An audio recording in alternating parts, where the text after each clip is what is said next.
Hello नमस्कार दोस्तों।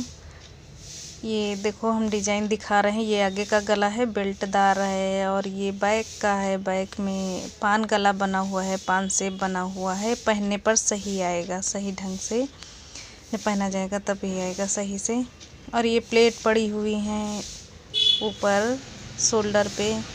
ये देखिए दूसरी डिज़ाइन दिखा रहे हैं आपको। ये बैक गला है, इसमें बटन लगी हुई है, इसमें भी प्लेटें पड़ी हैं।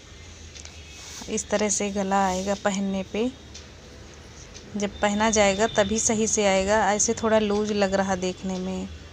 आगे से ही तो गोल गला है, आगे से नहीं है, बेल्ट वाला ही है। और इसमें कढ़ाई है, जरकन नक्का है, बैक साइड में बाजू पे है, पान गला है इसमें भी।